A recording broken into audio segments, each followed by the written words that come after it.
بسم اللہ الرحمن الرحیم۔ السلام علیکم۔ آج مختصر آپ کو بتاؤں گی قربانی کی حقیقت کیا ہے، قربانی کس پر واجب ہے، قربانی کا صحیح وقت کیا ہے، میت کی طرف سے قربانی جائز ہے یا نہیں، اور جس جانور کی قربانی کرنی ہے اس کی عمر کتنی ہو۔ ویسے تو لفظ قربانی بہت چھوٹا ہے مگر اپنے اندر بے پناہ گہرائی رکھتا ہے۔ جب سے اس زمین پر ابتدائی بشریت ہوئی، قربانی کا سلسلہ بھی جاری ہو گیا۔ سب سے پہلی قربانی حابیل اور قابیل نے دی، اس کا ذکر قرآن پاک میں بھی موجود ہے۔ حضرت سلیمان علیہ السلام نے قربانی دی، اور سب سے زیادہ قربانیاں دینے والا وجود ماں کا ہے۔ کسی نہ کسی شکل میں آج تک ماں قربانی دیتی آئی ہے، اور یہ جو 10 ذی الحج کے موقع پر ہم قربانی کرتے ہیں، اس کے پس منظر میں بھی ایک عظیم ماں کی قربانی پوشیدہ ہے۔ تاریخ پر آپ نظر ڈالیں کہ جب حضرت ابراہیم علیہ السلام عرب کے بے آب و گیا صحرا میں بنا ساز و سامان کے حضرت ہاجرہ اور اپنے لخت جگر حضرت اسماعیل علیہ السلام کو چھوڑ کر جا رہے تھے، تو حضرت ہاجرہ نے حیران ہو کر اپنے شوہر سے پوچھا کہ آپ ہمیں ایسی جگہ چھوڑ کر جہاں زندگی کا نام و نشان نہیں ہے کہاں جا رہے ہیں؟ حضرت ابراہیم علیہ السلام خاموش رہے۔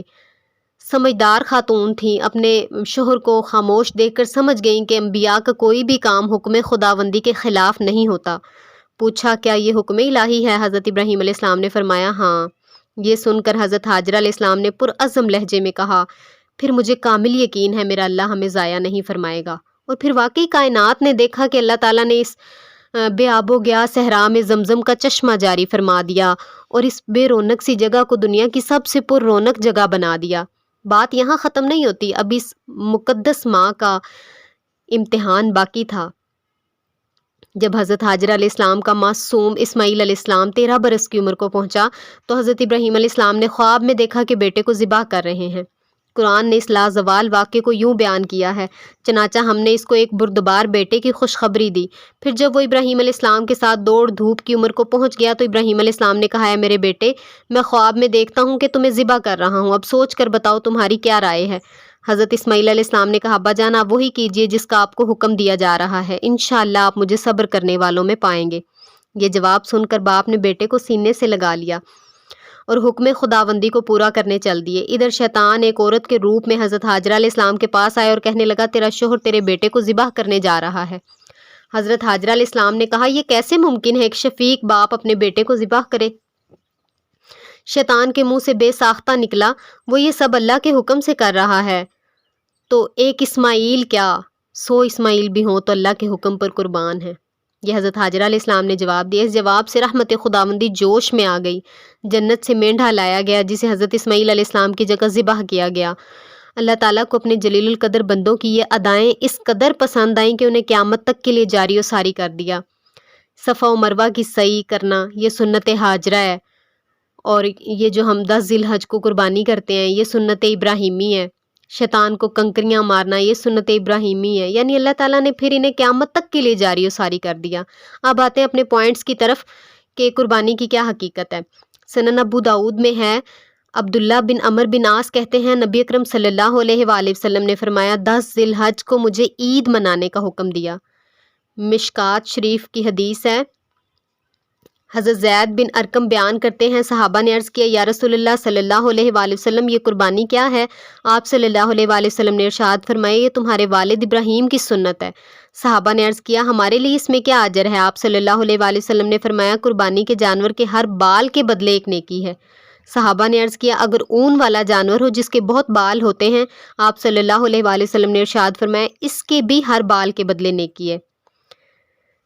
ترمذی شریف میں حدیث مبارکہ ہے، عبداللہ بن عمر سے روایت ہے ہجرت کے بعد آپ صلی اللہ علیہ وآلہ وسلم نے مدینہ منورہ میں 10 سال قیام فرمایا، اور آپ ہر سال قربانی کرتے تھے، یعنی آپ نے قربانی پر مداومت فرمائی، ہمیشہ آپ نے یہ عمل کیا، تو ہمیں بھی کرنا چاہیے۔ اور جو صاحب نصاب ہونے کے باوجود قربانی نہ کرے، آپ صلی اللہ علیہ وآلہ وسلم نے اس سے ناراضگی کا اظہار فرمایا۔ سنن ابن ماجہ میں حدیث مبارکہ ہے، حضرت ابو ہریرہ سے روایت ہے نبی صلی اللہ علیہ وآلہ وسلم نے فرمایا جو آسودہ حال ہونے کے باوجود قربانی نہ کرے وہ ہماری عیدگاہ کے قریب نہ آئے، یعنی اس قدر تاکید ہے قربانی کی۔ اب آتے ہیں اپنے سیکنڈ پوائنٹ کی طرف کہ کس پر واجب ہے قربانی، یعنی صاحب نصاب کون ہے؟ تو جس کی ملکیت میں سونا، چاندی، مال تجارت، نقدی اور ضرورت سے زائد اشیاء میں سے کوئی ایک چیز یا ان میں سے بعض اشیاء کا مجموعہ 52.5 تولے چاندی کی قیمت کو پہنچ جائے تو قربانی واجب ہے، اور اگر سونا 7.5 تولے یا اتنا ہے کہ 52 تولہ چاندی کی قیمت کو پہنچتا ہے تو قربانی واجب ہے۔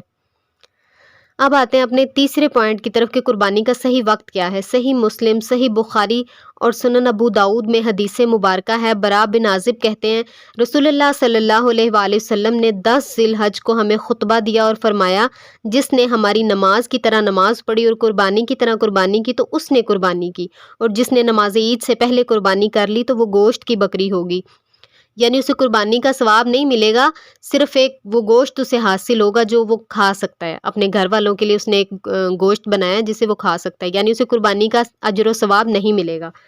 یعنی قربانی کا جو وقت ہے وہ 10 ذی الحج کو نماز عید کے بعد شروع ہوتا ہے اور 13 ذی الحج کو غروب آفتاب تک رہتا ہے۔ اب آتے ہیں جی میت کی طرف سے قربانی کرنا جائز ہے یا نہیں۔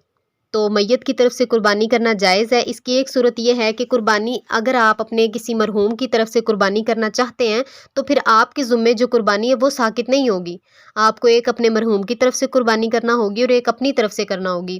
صحیح مسلم میں حدیث مبارکہ ہے کہ آپ نے 2 چتکبرے مینڈھے ذبح کیے۔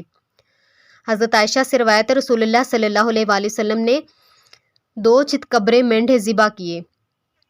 آپ صلی اللہ علیہ وآلہ وسلم نے فرمایا عائشہ چھری لاؤ، پھر فرمایا اسے پتھر پر تیز کرو، تو میں نے چھری تیز کی، آپ صلی اللہ علیہ وآلہ وسلم نے اسے ہاتھ میں لیا، مینڈھے کو پکڑ کر لٹایا اور ذبح کرنے کا ارادہ کیا اور کہا بسم اللہ اللہ اکبر اللہم تقبل من محمد و آل محمد و من امت محمد۔ تو اگر کوئی صاحب نصاب شخص، یہی حدیث علماء کرام جب میت کی طرف سے قربانی کا جو مسئلہ آتا ہے اس میں اسی حدیث سے دلیل لیتے ہیں کہ قربانی میت کی طرف سے کرنا جائز ہے، آپ صلی اللہ علیہ وآلہ وسلم نے بھی کی۔